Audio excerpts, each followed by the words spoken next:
Lenin had to use force in order to represent the people. The United States stepped in with enormous amounts of food and relief supplies as famine gripped Russia while Lenin took control of it. This opened the door for American industrialists and financiers like J.D. Rockefeller to build the infrastructure of Russia. The net effect was that America continued to support the Communist Revolution.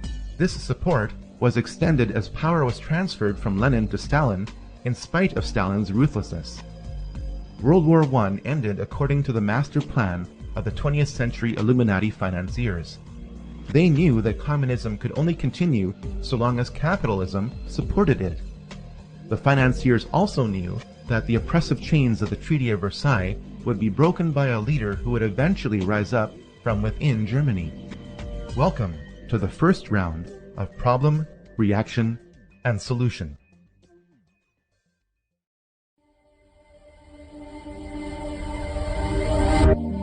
As the Industrial Revolution progressed, several captains of industry emerged in America. Andrew Carnegie made his fortune in steel production. Henry Ford excelled at making cars. John D. Rockefeller made the largest fortune in America through banking based on oil production. Many have speculated that the CFR is an acronym based on Carnegie, Ford, and Rockefeller. While this may not be the case, all three of these men have had a financial stake in the CFR, which was officially formed in New York in July 1921. Its logo features a rider on a white horse giving a Masonic salute. The Latin word in the logo means everywhere. The CFR in New York is the counterpart to the Royal Institute in London. Both groups are members of the Round Table groups. The same bankers which established the Federal Reserve in 1913 funded the CFR through dozens of tax-free foundations. If you want to catch a ride in the Anglo-American machinery of the Illuminati today, you will agree to be told what to do. It's good to have an outpost of the council right here down the street from the State Department. We get a lot of advice from the council, so this will mean I won't have as far to go to be told what we should be doing and how we should think about the future. It's good to be back at the Council on Foreign Relations. As Pete mentioned, I've been a member for a long time and was actually a director for some period of time. I never mentioned that when I was campaigning for re-election back home in Wyoming. The goal of the Royal Institute and the CFR is nothing less than one world government. In 1950, CFR member James Warburg testified before the Senate Foreign Relations Committee and said, "We shall have world government whether or not you like it, by conquest or consent." You would think that the CFR would be the talk of the American mainstream media, but the CFR dictates what will make the American news and how it will be presented to reporters in key positions who are along for the establishment ride.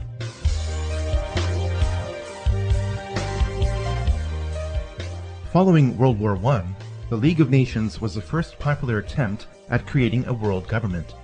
The League was promoted as the way of providing a collective security, since an attack on any one member of the League would be considered an attack on all. The League failed as an organization, but acted as a successful stepping stone for the globalists. The League of Nations allowed the international bankers like J.D. Rockefeller to give more loans to more nations, provided the international bankers controlled the banking system of that nation.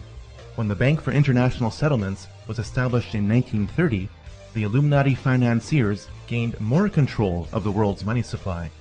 This was all the more reason to start World War II.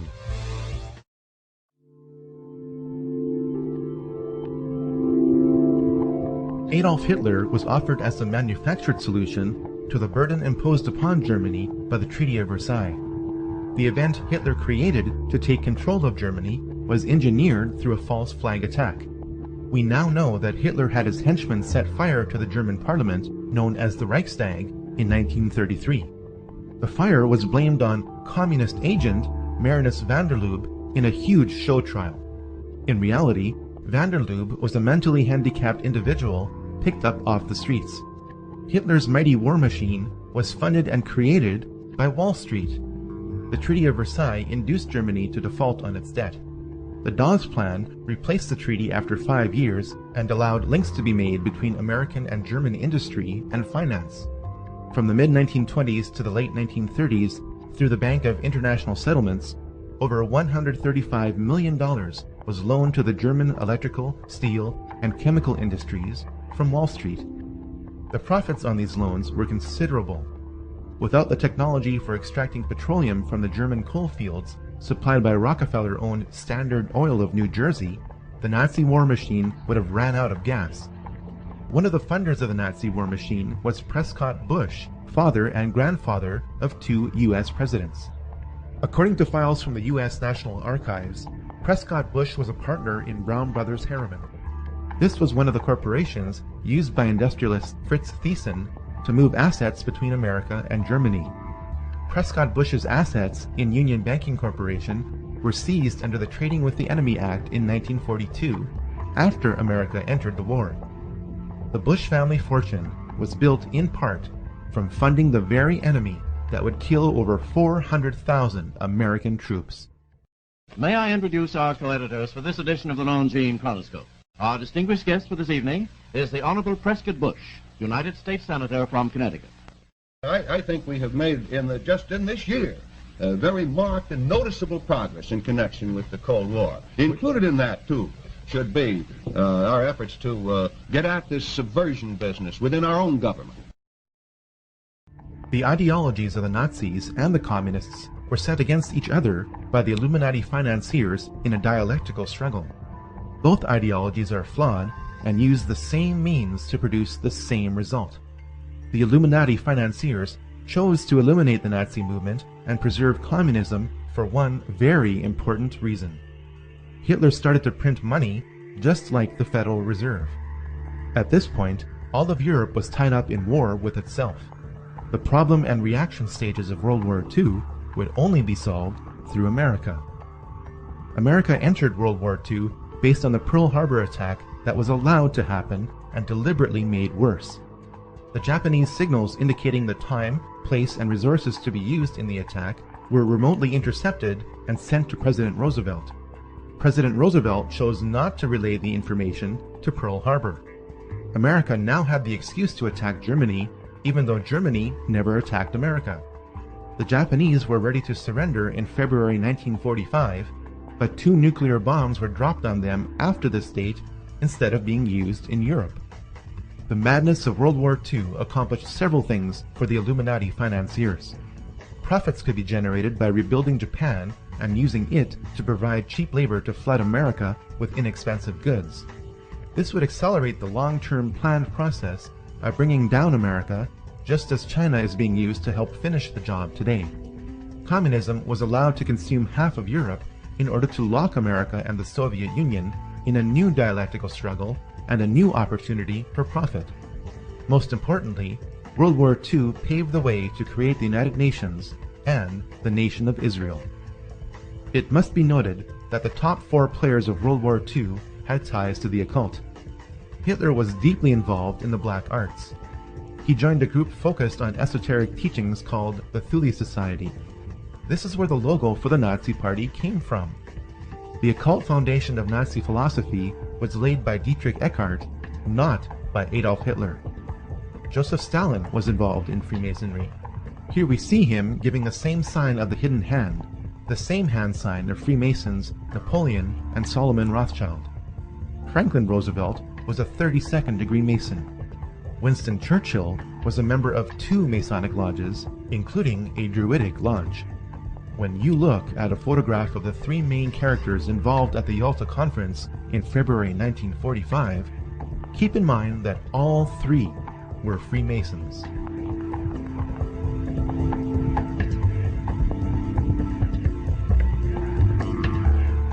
The United Nations was the second prearranged attempt at world government, offered as the solution to future conflicts like World War II. To help prevent the pivotal United States from backing out of the United Nations, as it did with the League of Nations, the UN was to be located on American soil with land graciously donated by John D. Rockefeller Jr. Through its domination of the American media, the CFR conditioned the United States to accept the increasing role of the UN in the drive for world government.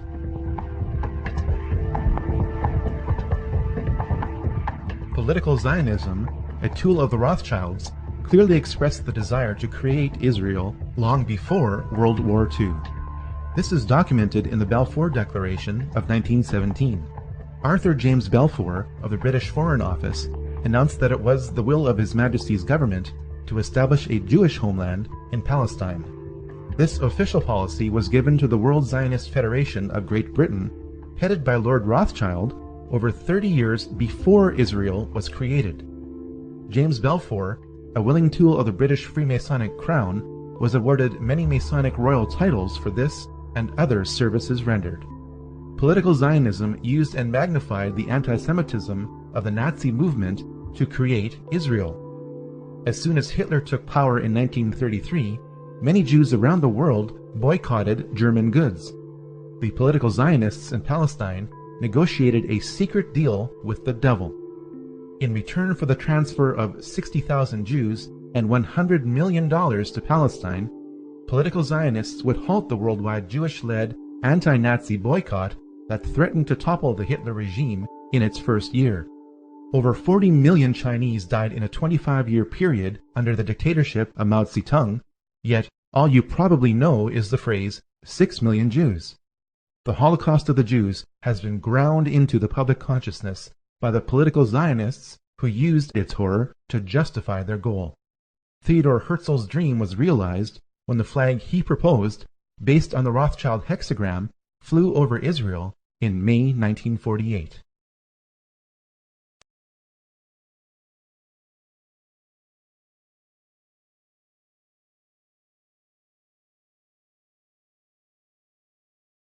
The wars against Asian communism for 30 years were symptoms of a much larger problem. The problem was that the Illuminati financiers were using a new dialectic to control the world. By pitting the capitalist West against the communist East, the world was locked in a state of bipolar tension with little chance of truly breaking free. The arms race between America and Russia was the best symbol of this tension. Russia was given the tools and technology to make the atom bomb by the American establishment in 1944. In spite of this, Russia and America spent over $5 trillion on weapons that would have guaranteed mutually assured destruction many times over. In his closing speech to the nation in January 1961, President Eisenhower warned about the military-industrial complex.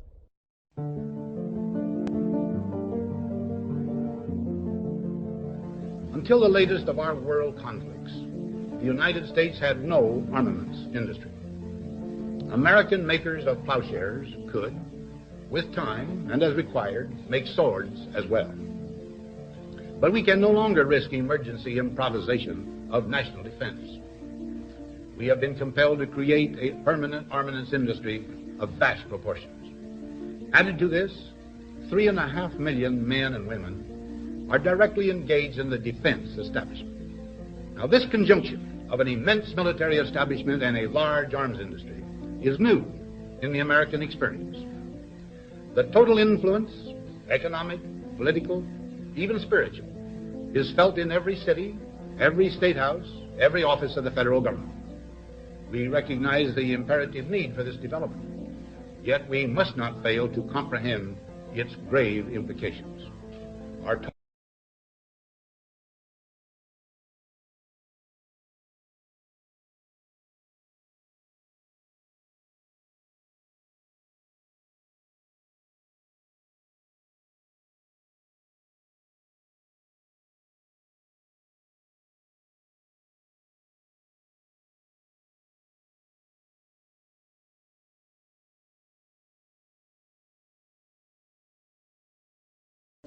We should take nothing for granted. Only an alert and knowledgeable citizenry can compel the proper meshing of the huge industrial and military machinery of defense with our peaceful methods and goals, so that security and liberty may prosper together. We didn't listen to him then.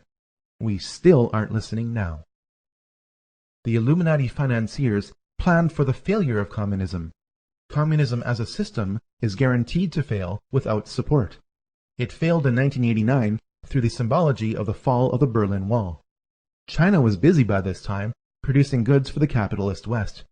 In 50 years, the planet went from a multipolar world to a bipolar world to a monopolar world. In the meantime, 3 more secret societies emerged to help manage the planet without your awareness or consent. The time to encourage another war would soon be around the corner.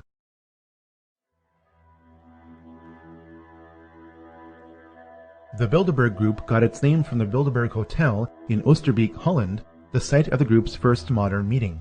It was founded by Prince Bernhard of the Netherlands in 1954, though its practices can be traced back to the Knights Templar. The Bilderberg Group was originally concerned with a regional Europe for the benefit of its members at the expense of national sovereignty. Over time, its scope has broadened to include balanced membership mainly from NATO countries. Many members of the CFR are also members of the Bilderberg Group. Once a year in 5-star hotels between Europe and North America, around 100 influential people gather together to determine the future of the planet for the next 1 or 2 years. The membership and accomplishments of the Bilderberg Group have been impressive. Presidents are chosen by this group. When Queen Beatrix and David Rockefeller get together at a Bilderberg meeting, you are looking at the 2 people on the planet who control the lion's share of the world's oil supply. The 2008 oil price and credit boom and bust were planned events according to leaks from the Bilderberg Group in 2006. The Bilderberg Group also created the European Union.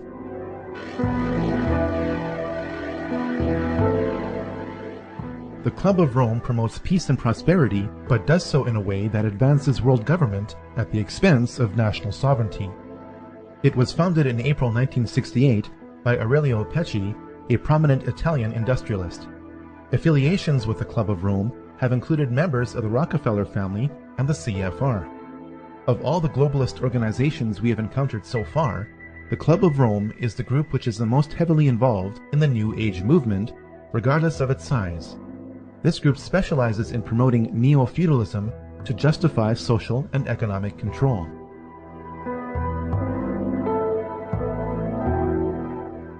The Trilateral Commission was created in 1973 by David Rockefeller to launder money.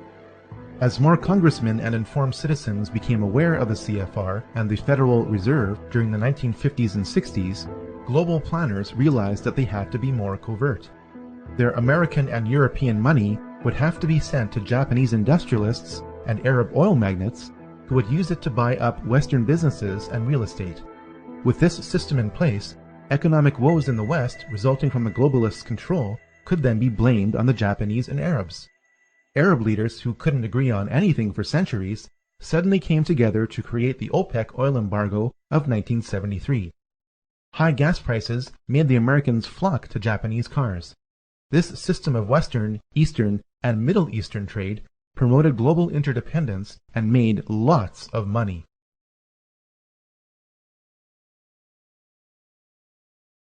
Saddam Hussein became the new target of the Illuminati financiers with the collapse of communism in 1989. White House Special Envoy Donald Rumsfeld met Saddam in December 1983. Rumsfeld gave Saddam the gas he used to kill thousands of his own people, but that didn't matter to the elite. What did matter was that Saddam was pumping too much oil to get rid of his foreign debt. This lowered oil prices by flooding the oil market, angering OPEC nations. It also lowered the value of the US dollar because it was the world's reserve currency and oil is traded in US dollars. Saddam was becoming independent and had to be stopped. US Ambassador to Iraq, April Glaspie, met Saddam in July 1990. When Saddam asked the ambassador what the American response would be if he were to invade Kuwait, the ambassador replied, "We have no opinion on the Arab-Arab conflicts, such as your dispute with Kuwait." Saddam bit on the bait and invaded Kuwait 1 month later. Operation Desert Storm followed in 5 months in January 1991. Saddam's army was destroyed in 5 weeks. While I was there, I saw the Iraqi soldiers come into the hospital with guns. They took the babies out of the incubators. Took the incubators and left the children to die on the cold floor.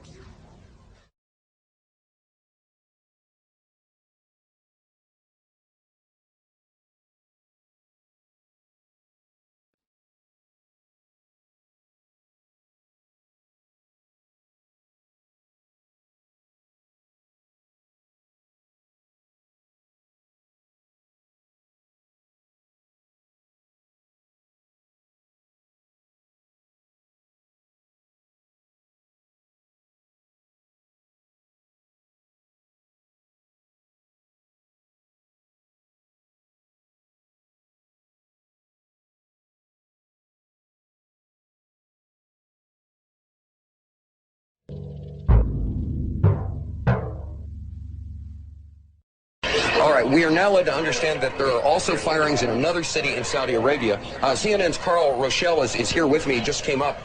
Carl, I know we can't be very specific given these restrictions, but within those parameters, what did you see? Well, what I saw, I didn't see anything hit. I looked first almost straight above us. There was a vapor trail coming from my right to my left, and there's a cloud of something. It looks like it might have been an explosion of cloud. I'd say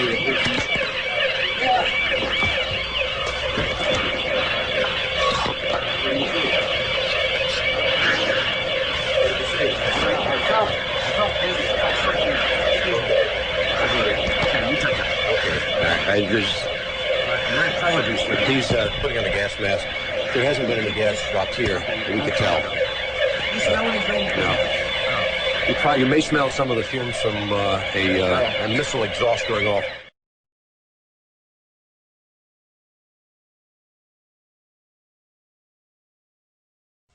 Je suis un journaliste américain. Oh, I love this country so much. You guys just don't have a clue. This is a Scud. You can tell it by its distinctive label. Now, when the missile is launched, the first thing you look for is the plume sticking out behind it. Now, when you detect this, you can tell it's been launched. Thank you. Have you sniffed any rocket fumes lately? You got a gas mask around, bud? Oh, I get it. Oh, I see. That's good. And yeah, I thought it was.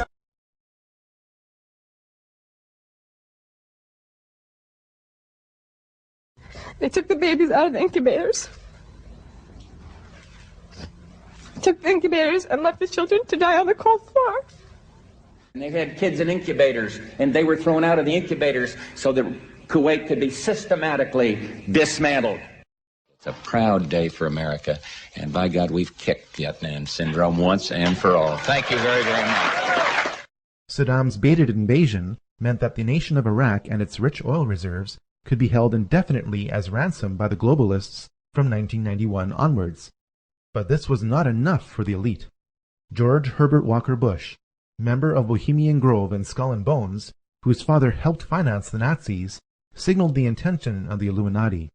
His New World Order speech to Congress was given on September 11, 1990, exactly 11 years before another staged event. The crisis in the Persian Gulf, as grave as it is, also offers a rare opportunity to move toward an historic period of cooperation. Out of these troubled times, our fifth objective, a new world order, can emerge.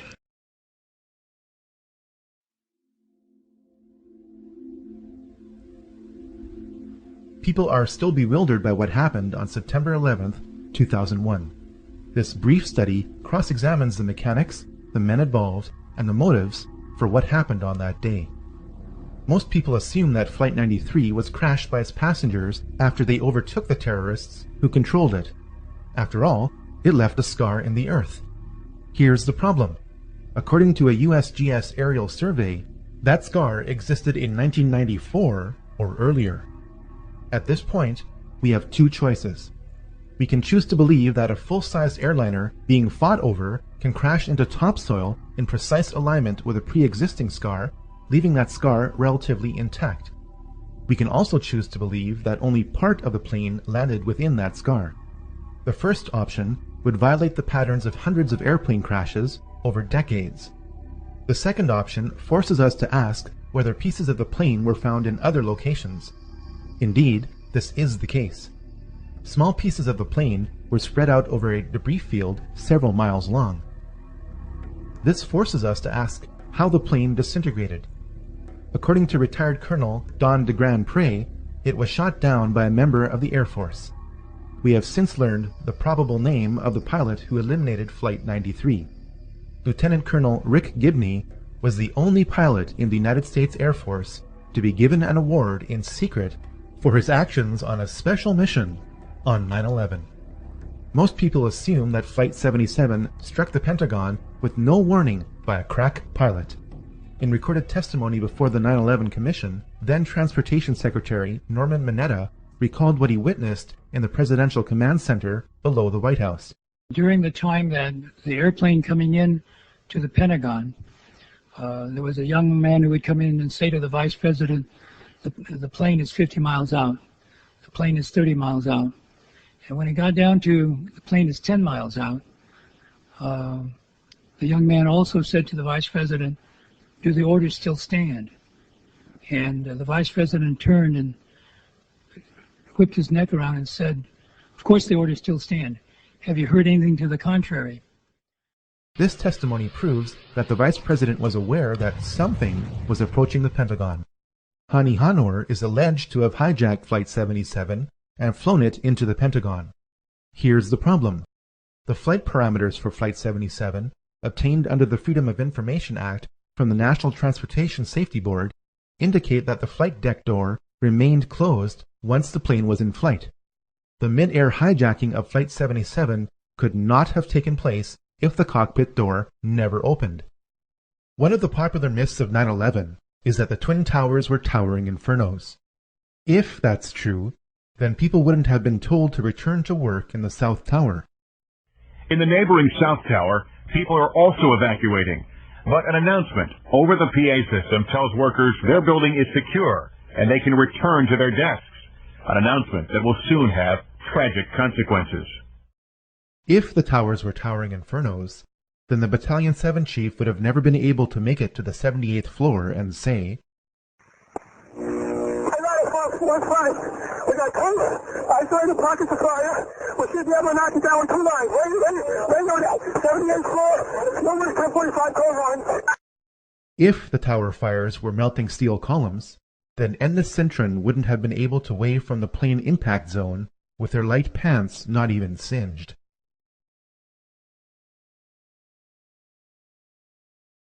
The collapse of Building 7 forces us to consider other possibilities for the collapse of the Twin Towers. Here's the problem. Building 7 was not hit by a plane and not splashed with burning jet fuel, yet at 5:20 p.m. on September 11th, Building 7 fell exactly like the Twin Towers did. For the third time today, it's reminiscent of those pictures we've all seen too much on television before, when a building was deliberately destroyed by well-placed dynamite to knock it down. The most logical explanation for the building collapses on September 11th is the most outrageous, through the use of explosives. All explosives leave residues. A 2009 peer-reviewed scientific paper has been published in the Open Chemical Physics Journal proving that explosive residues of specialized thermite, which could only have been made in advanced military labs, were found in preserved dust samples from the remains of the buildings. Jet fuel is premium-grade kerosene which cannot melt steel. Thermite is a mixture of iron oxide and aluminum. When ignited, it burns at over 2,500 degrees Celsius to instantly liquefy steel. There is plenty of evidence that thermite was used on that day and that it kept reacting for weeks after the buildings collapsed. You'd get down below and you'd see molten steel running down the channel rails, like you're in a foundry. Like lava. In addition to thermite, 2 other types of explosives were used to level 3 buildings on 9/11. The job of the shape charge is to cut steel H-beams. The way we do this is by cutting the beam at an angle, which, through a series of beams cut at the same angle, will tend to make the building shift over and walk. Shape charges were used to slice through posts at an angle, not straight across, for a reason.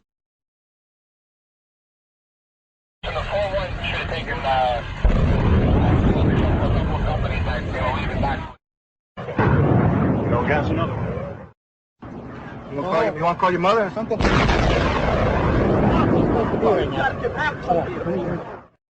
We made it outside. We made it about a block.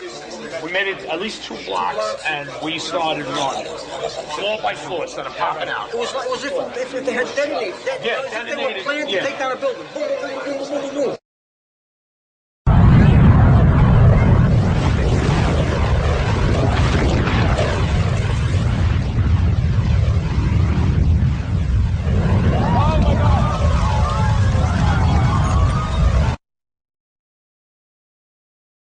Based on the evidence, the final roll sequences after pre-weakening with thermite and shape charges was most likely done with nuclear explosives.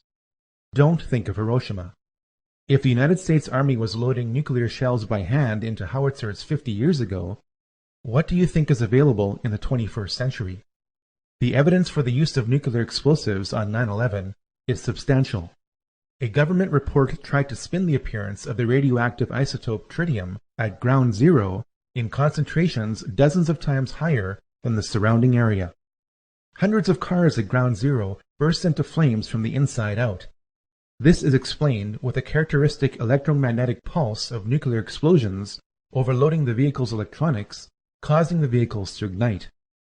It would be foolish to conclude that aviation-grade kerosene would cause this kind of selective damage while leaving truckloads of loose paper around the site untouched.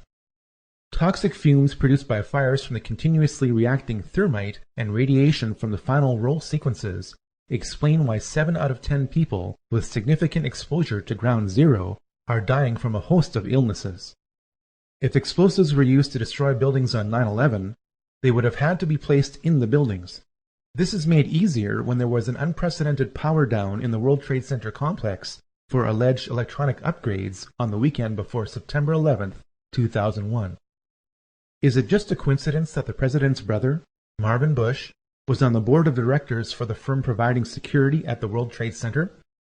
Is it also a coincidence that the firm's contract with the World Trade Center ended on September 10, 2001?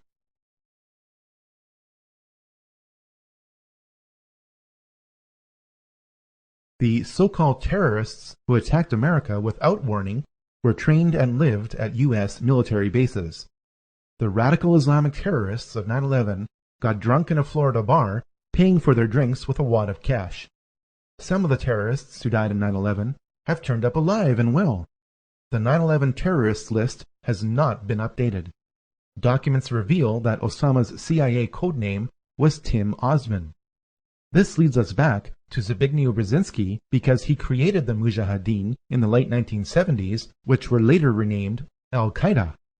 The people of Pakistan know what the U.S. will never admit to, that Osama bin Laden is a CIA asset.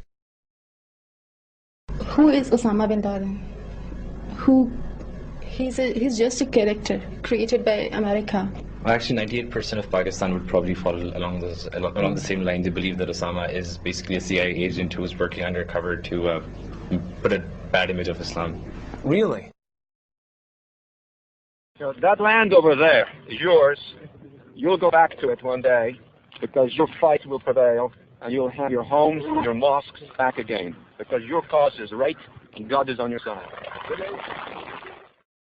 This is assuming that Osama is still alive and that the conveniently timed release of new Osama recordings aren't faked. This brings us to why 9/11 occurred.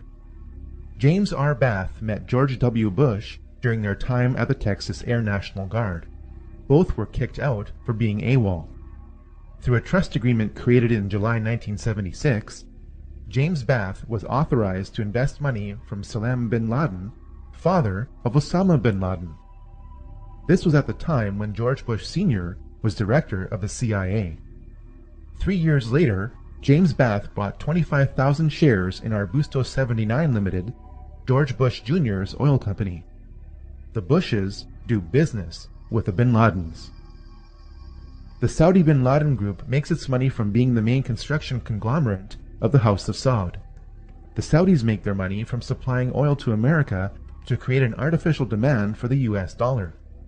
Oil, the dollar, and war, the House of Saud, the House of Bush, and the House of bin Laden are all connected.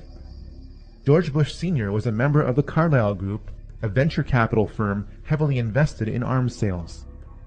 On the morning of September 11, 2001, George H.W. Bush was president when the Carlyle Group hosted a conference at a Washington hotel.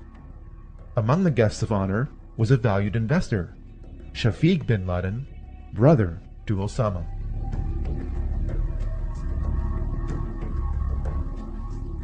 Operation Northwoods is the name of a top-secret report produced in 1962 by the highest-ranking military officer in the United States.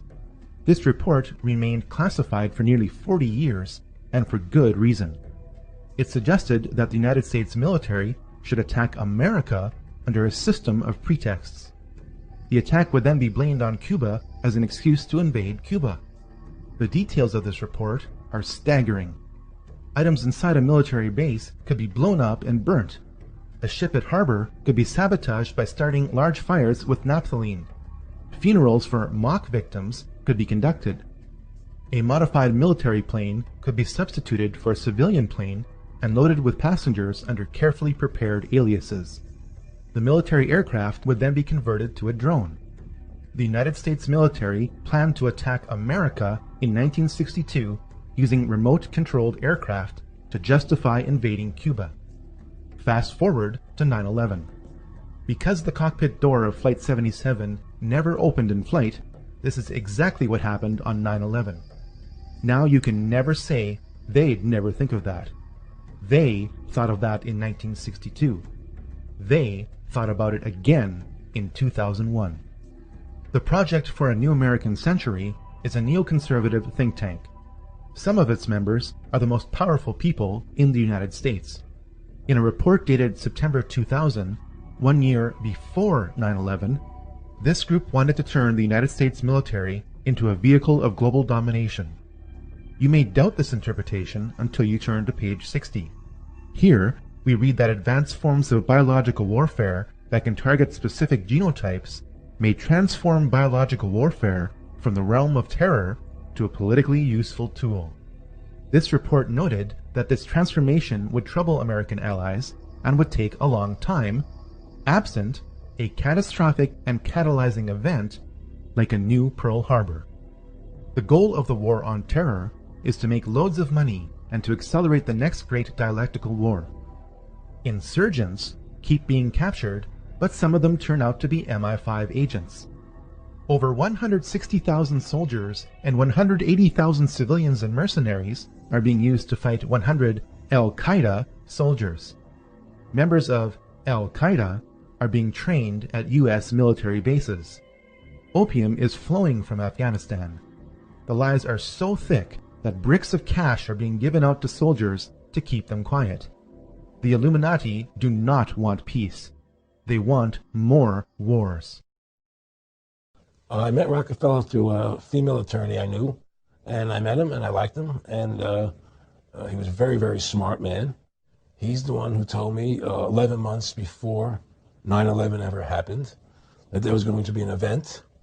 Never told me what the event was going to be, but there was going to be an event, and out of that event, we were going to invade Afghanistan to run pipelines from the Caspian Sea. We were going to invade Iraq, to take over the oil fields, establish a base in the Middle East, and make it all part of the New World Order. And sure enough, later 9/11 happened, and I remember he was telling me how how you're going to see soldiers looking in caves for people in Afghanistan and Pakistan and all these places, and there's going to be this war on terror, which is no real enemy, and the whole thing is a giant hoax, but it's a way for the government to take over the American people. And he said the end goal is to get everybody chipped, to control the whole society, to have the bankers, the elite people, the bankers and some governor controlling the world. In earlier times, it was easier to control 1 million people than physically to kill 1 million people. Today, it is infinitely easier to kill 1 million people than to control 1 million people. It is easier to kill than to control. He has proven to be an outstanding friend and somebody who I've learned an immense amount from. And for him to support me in this campaign and then be willing to come out here to Iowa is a testimony to his generosity. So if everybody could please give Dr. Brzezinski another round of applause.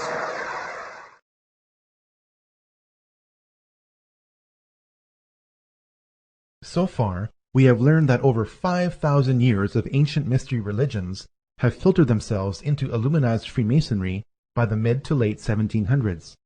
We have learned that every major war since the French Revolution has been manipulated through the Hegelian dialectic to provide more control to the Illuminati. We have also learned that Israel was an Illuminati creation. But where are we going from here?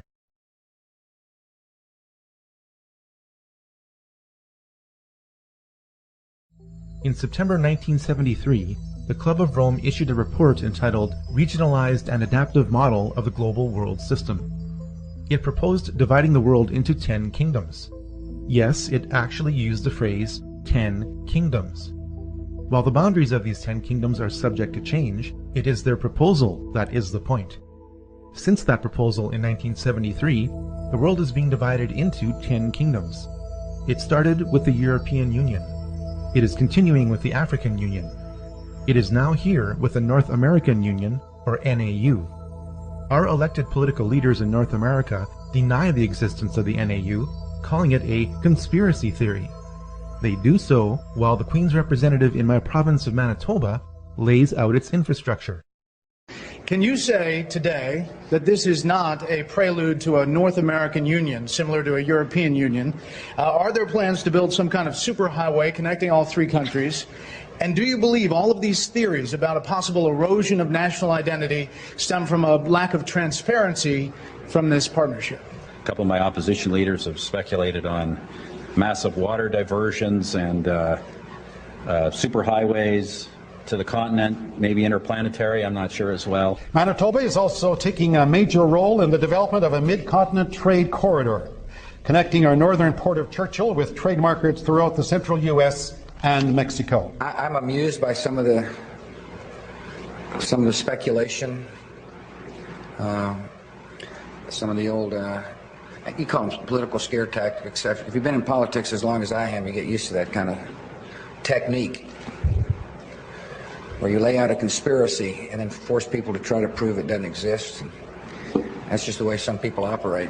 An alliance has been built with business leaders and state and city governments spanning the entire length of the corridor. When fully developed, the trade route will incorporate an inland port in Winnipeg with pre-clearance for international shipping. I'm amused by the difference between what actually takes place in the meetings and what some are trying to say takes place. It's quite comical, actually, when you realize the difference between reality and what some people are talking on TV about. And we cannot be effective at major economic matters any longer unless we work with our other economic partners around the world and work with them closely and intimately. That is essential. I know some people don't like it. It's a loss of national sovereignty, but it is a simple reality.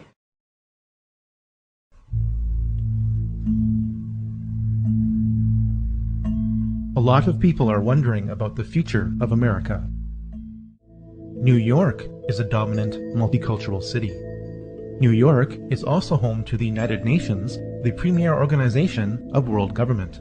The United States was allowed to become the world's biggest debtor nation when it became bankrupt in 1933, eventually along with all other nations, because your birth certificate is a bond.